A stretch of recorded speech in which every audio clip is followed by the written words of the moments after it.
House Minority Whip Eric Cantor is back with an update on YouCut, the GOP online program to cut spending. Congressman Cantor on the record.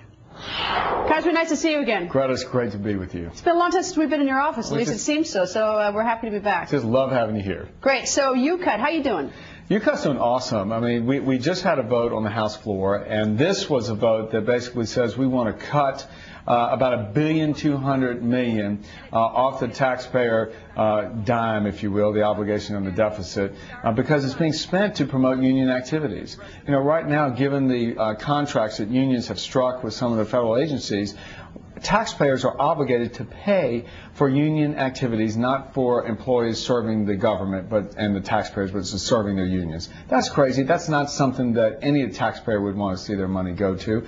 And of course, you know, we were unable to get much traction from the other side of the aisle, but we're hoping that cutting the deficit is a bipartisan concern, and everybody wants to go and try and promote that. So we're going to keep going.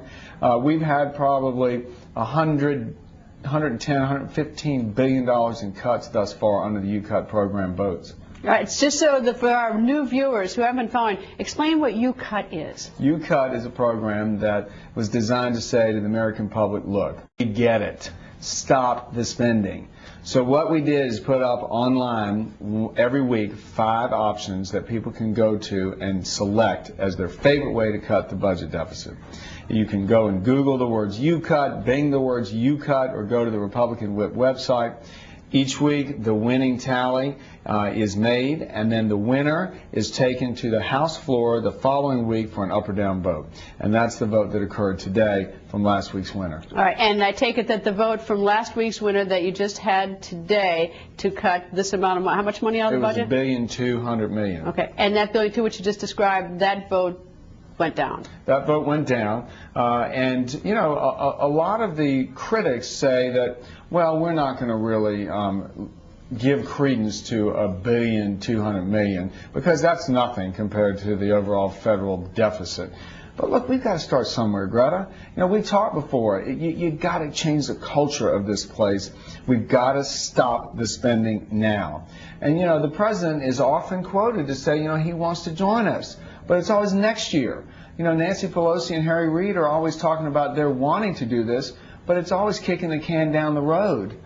Truth is, Greta, we're out of road. All right, you mentioned the president on Sunday. He did talk about wanting to cut the deficit next year, and he said that he wants to call the bluff of the opponent, and I suppose that he wants to call your bluff is essentially what he's saying. Are you bluffing? You know, I'd say to the president, you know, we're not bluffing. I'm not bluffing. The American people aren't bluffing. They understand debt is too big in this country, and we've got to do something about it. This is not some political game that we're playing. This is about the future of our country. We've got too many issues riding on the fact that the federal government can't pay its bills. That's why I continue to say to this president, to Speaker Pelosi, work with us. This should be a bipartisan concern and effort. Let's just stop spending rather than just talking about it. Well, the way that he poses it, he says he wants to cut the deficit next year in his budget. But then he tosses out the sort of the crack, I mean, the bluffing crack. It almost sounds like there's a little bit more tension on this between the two sides. Well, Greta, what it says to me is that he'll come forward with a host of tax hikes and accuse those of us who don't want to go forward with raising taxes as not being true to our commitment to cut the deficit.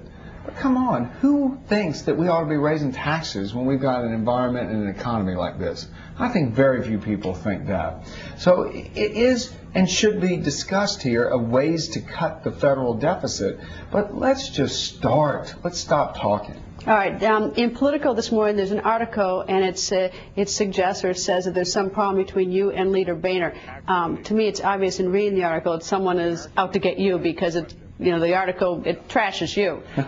First of all, what do you think about the article? Second, what's going on between you and Leader Boehner? You know, listen, this is nothing but high school gossip kind of reporting. The American people don't want to hear that. We've got too many greater concerns. You know, we've got this budget deficit, the mounting debt that we're all in line for. I choose to want to focus on that. As far as my relationship with Leader Boehner, we have a regular communications. We get along well together. And again, I think it's just the nature sometimes of this town and promotion of gossip that not constructive at all. Is there tension between the two of you? No, I mean, I really don't think so. I mean, I've, been, in business and partnerships in this place and outside, and I look at, the ability to work with others as critical to the success of any mission. John Boehner agrees with me on that and many other things. We have a good working relationship. All right, I'm not suggesting that Leader Boehner planted the story at all, but in reading the story, it seems apparent to me that somebody's out to get you or to create problems, because there's a lot of anonymous sources, and it's a lot of unflattering things about you. So what's the behind the scenes? Why are you the target on this one?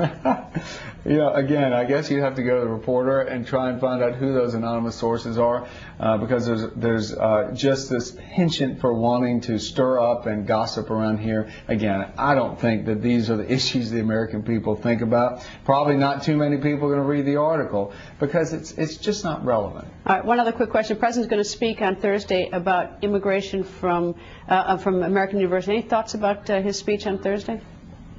Well, we've got sort of a tradition in this country that we are a country of immigrants.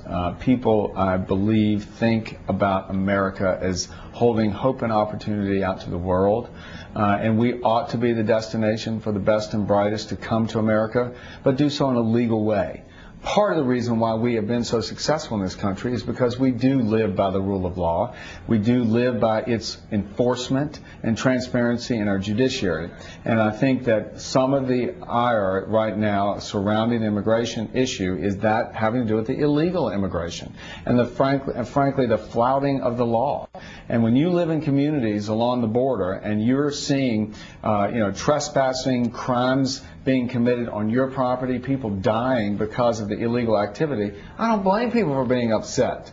So we've got to be able to strike the balance here, be able to enforce the law, and also commit ourselves to continue to expand the American dream, and that is from within in legal routes, make sure that we are and continue to be the opportunity beacon for the world. Does that mean that you are in favor of some comprehensive immigration reform? I mean, I don't know what the program will be, but there's securing the border and there's what we call comprehensive immigration reform. The thing is, anytime you use the word comprehensive, things begin to get political and go awry.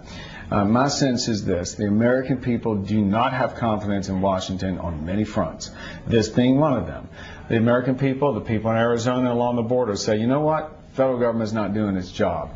First and foremost, we've got to go and rebuild that trust. We've got to do the job. We've got to make sure that we're demonstrating the federal government is there, policing the borders, ensuring that the law is upheld. Once the American people are convinced that Washington is delivering on that, I do think we can make some progress in trying to promote interior law enforcement and then going to look at the legal immigration process and trying to address it. Because let me tell you something, I think most members of Congress will tell you most of their caseloads come from folks who are trying to deal within the legal immigration process, and there are a lot of fallacies and a lot of inefficiencies that can be corrected there. Congressman, thank you, sir. Thank you. Nice to see you. Thank you.